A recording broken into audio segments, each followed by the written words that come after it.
संस्थांचा वारसा लाभलेली आणि साधू संतांच्या पवित्र स्पर्शाने पावन झालेली भूमी म्हणजे सुंदरवाडी आणि आताची सावंतवाडी।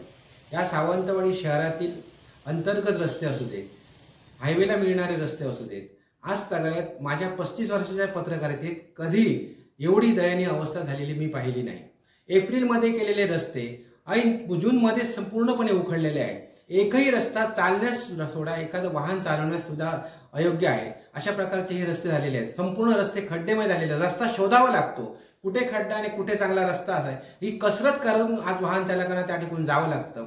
या ठिकाणी पूर्णपणे जयप्रकाश चौक असू दे, राऊत परबच्या कंपनीच्या समोरील रस्ता असू दे, नगरपालिकेच्या समोरील रस्ता असू दे, नगरपालिकेच्या अंतर्गत रस्ते असू दे, समजेसवाड असू दे, बिरोडकर टेम असू दे, अंतर्गत संपूर्ण ज्या ज्या ठिकाणी नवीन रस्ते झालेले आहेत ते सर्व रस्ते पहिल्याच पावसात उकडून गेलेले आहेत। म्हणजे ठेकेदाराबरोबर प्रशासनाला सुद्धा पितळ उघडं पडलेलं आहे। या ठेकेदाराला पाठीशी कोण घालतं? असे उघडलेल्या रस्त्यावर ठेकेदाराला जबाबदार त्याच्यावर कारवाई होणार का? तो ब्लॅकलिस्ट होणार का? त्याच्याकडनं ते रस्ते पुन्हा करून घेतले जाणार का? हाही सध्या सावंतवाडी पडलेला मोठा प्रश्न आहे। कारण सावंतवाडी वासियांमध्ये आज रोजची ये जा करत असताना जो त्रास सहन करावा लागतोय, अनेक वाहनधारकांचे असू दे, रहिवाशांचे असू दे, प्रवाशांचे असू दे, या ठिकाणी आम्हाला फोन येतात, यावर आवाज उठवा म्हणून सांगतात। अतिशय दयनीय अवस्था आज तागायत आम्ही कधी पाहिलेली नाही। प्रशासन एखाद्या ठिकाणी प्रशासन बसला की काय घडू शकतं याचं मूर्तिमंत उदाहरण म्हणजे सावंतवाडी शहरातील रस्ते आहेत। एप्रिलमध्ये केलेले रस्ते जर जूनमध्ये वाहून जात असतील, जूनमध्ये पूर्णपणे उघडत असतील, तर यामध्ये 100% काळबोर आहे। यामध्ये 100% कोणतरी प्रशासन त्याला आज ठेकेदाराला पाठीशी घालत आहे।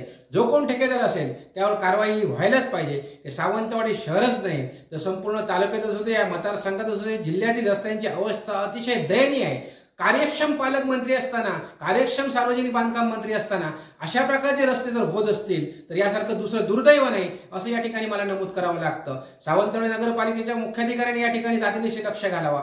सावंतवाडीचे शिक्षण मंत्री, आमचे शिक्षण मंत्री त्यांनी दीपक केसरकर यांनी या ठिकाणी लक्ष घालावा आणि संबंधित ठेकेदाराला ब्लॅकलिस्ट करावं, हे रस्ते त्यांच्याकडनं पुन्हा करून घ्यावे अशी एकच मागणी सध्या सावंतवाडी रस्त्यांची आहे।